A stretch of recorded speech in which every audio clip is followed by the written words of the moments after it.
4. The Damascus episode. The last 4 months of this year Jesus spent in Damascus as the guest of the merchant whom he had first met at Philadelphia when on his way to Jerusalem. A representative of this merchant had sought out Jesus when passing through Nazareth and escorted him to Damascus.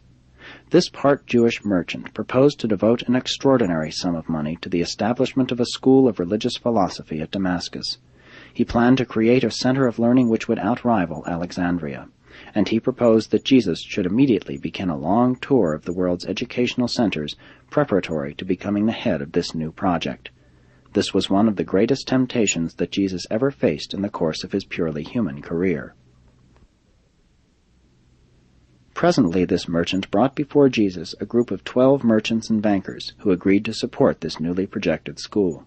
Jesus manifested deep interest in the proposed school, helped them plan for its organization, but always expressed the fear that his other and unstated but prior obligations would prevent his accepting the direction of such a pretentious enterprise. His would-be benefactor was persistent, and he profitably employed Jesus at his home doing some translating, while he, his wife, and their sons and daughters sought to prevail upon Jesus to accept the proffered honor. But he would not consent. He well knew that his mission on earth was not to be supported by institutions of learning. He knew that he must not obligate himself in the least to be directed by the counsels of men, no matter how well-intentioned. He who was rejected by the Jerusalem religious leaders, even after he had demonstrated his leadership, was recognized and hailed as a master teacher by the businessmen and bankers of Damascus, and all this when he was an obscure and unknown carpenter of Nazareth. He never spoke about this offer to his family, and the end of this year found him back in Nazareth going about his daily duties, just as if he had never been tempted by the flattering propositions of his Damascus friends. Neither did these men of Damascus ever associate the later citizen of Capernaum, who turned all Jewry upside down, with the former carpenter of Nazareth, who had dared to refuse the honor which their combined wealth might have procured. Jesus most cleverly and intentionally contrived to detach various episodes of his life so that they never became, in the eyes of the world, associated together as the doings of a single individual. Many times in subsequent years he listened to the recital of this very story of the strange Galilean who declined the opportunity of founding a school in Damascus to compete with Alexandria. One purpose which Jesus had in mind when he sought to segregate certain features of his earthly experience was to prevent the building up of such a versatile and spectacular career as would cause subsequent generations to venerate the teacher in place of obeying the truth which he had lived and taught.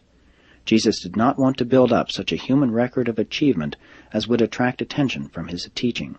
Very early he recognized that his followers would be tempted to formulate a religion about him, which might become a competitor of the gospel of the kingdom that he intended to proclaim to the world.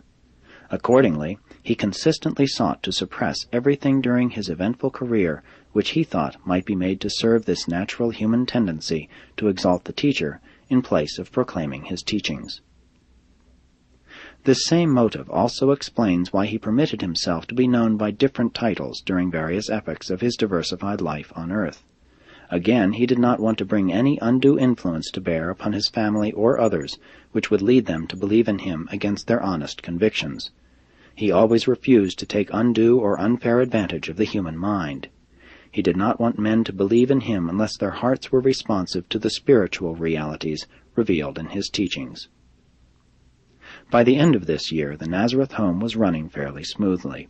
The children were growing up, and Mary was becoming accustomed to Jesus' being away from home.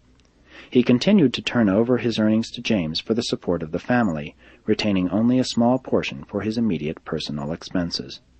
As the years passed, it became more difficult to realize that this man was the Son of God on earth. He seemed to become quite like an individual of the realm, just another man among men, and it was ordained by the Father in heaven that the bestowal should unfold in this very way.